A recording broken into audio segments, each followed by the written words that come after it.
Gengs, selamat datang di channel Iban.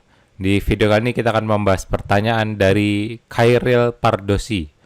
Langsung aja nih pertanyaannya. Bang, merubah length unitnya menjadi satuan milimeter gimana ya bang? Oke, di sini kita langsung masuk ke SketchUp ya teman-teman. Jadi untuk merubah si length unitnya teman-teman tinggal ke Windows, model info, kemudian di sini teman-teman ke units.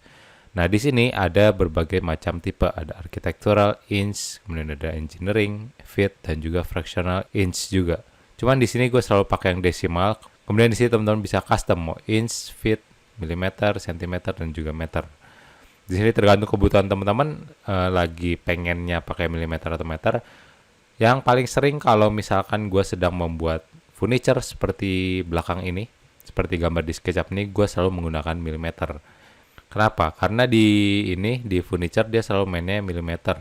Contohnya misalkan di sini kita punya gantungan baju, kemudian dari samping dia cuma 5 mili. Dari bawah dia 11 mili atau 1 senti. Kalau misalkan teman-teman pakainya meter akan sangat susah banget. 0,0 sekian sekian sekian sekian. Nah, maka dari itu di sini gue pakainya milimeter. Kenapa gue nggak pakai sentimeter? Karena menurut gue sentimeter nanggung, masih pakai koma. Misalkan di sini untuk hanger baju ya teman-teman tingginya mau 35 mili atau 3,5 cm, teman-teman harus ketik titiknya dulu. 3,5, jadi 3,5 cm. Jadi untuk membuat furniture daripada sentimeter, gue lebih memilih menggunakan milimeter. Ini 3 cm masih aman. Pokoknya kalau misalkan dia berada di antara puluhan mili teman-teman, yang dimana kalau misalkan kita pakai sentimeter harus menggunakan titik. Kemudian di sini kita balik lagi ke Windows Units ini. Di sini ada namanya Precision. Nah, ini fungsi daripada Precision kalau misalkan teman-teman pakai sentimeter. Misalkan teman-teman pakai sentimeter dan Precisionnya 0, teman-teman nggak bisa ngira-ngira atau ngukur sebuah ketebalan itu berapa. Contoh, misalkan ini sentimeter Precisionnya 0.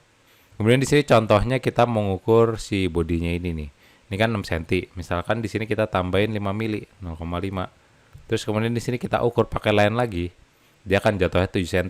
Padahal ini 6,5. Kenapa? Karena precisionnya teman-teman nggak nyalain.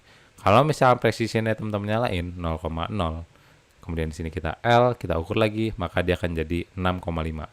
Di sebelah kanannya teman-teman bisa lihat ya. Itu fungsi daripada precision. Nah, ini adalah salah satu alasan juga kenapa gue suka pakai milimeter.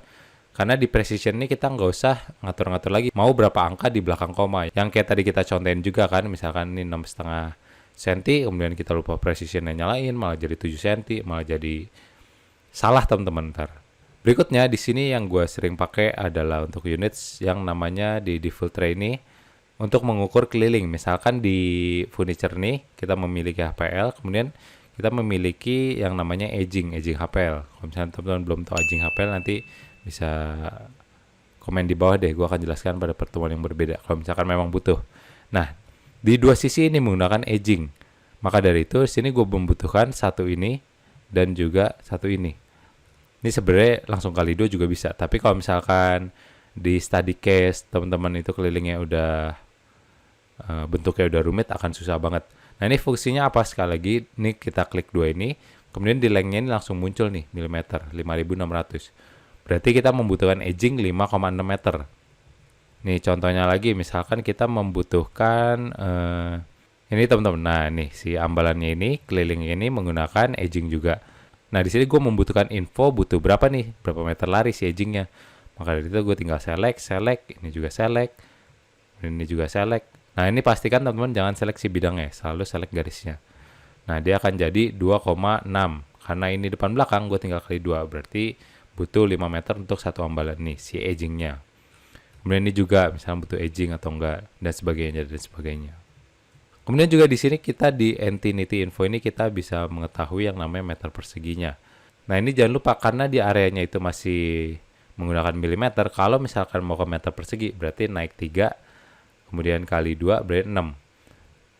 1, 2, 3, 4, 5, 6. Nah, ini berarti satu bidang ini adalah 1,4 meter persegi. Itu juga contoh salah satu fungsi daripada si Entity Info tersebut. Kemudian di sini ada yang namanya enabling snapping. Sebenarnya ini gue udah sempat jelaskan di video yang berbeda, tapi nggak apa-apa. Di sini gue jelaskan juga. Misalkan di enable length snapping ini kita cek, kemudian di sini enable length snapping kita bikin 20, kemudian kita enter. Di sini teman-teman bikin L, di kanan bawah teman-teman lihat dia akan langsung nge-snappingnya auto 2 cm atau 20 mili. 240, 260, 320 dan seterusnya. Itu fungsi daripada si length snapping. Pun juga kalau misalkan teman-teman lagi push and pull daripada furniture teman-teman. Misalkan ini teman-teman klik P, kemudian ke kiriin nih 2 cm, 4 cm, 8 cm, 120 dan seterusnya. Maka dari situ di sini kalau misalkan saran dari gua enable length snapping nggak usah dicek, di uncheck aja. Ini milimeter, precisionnya 0, dan juga ini untuk angle units gue jarang apa-apain sih. Oke teman-teman, kayaknya itu aja video singkat untuk kali ini. Untuk Khairil Pardosi semoga menjawab ya dari pertanyaannya. Oke teman-teman, seperti biasa sampai jumpa di video selanjutnya. Dadah.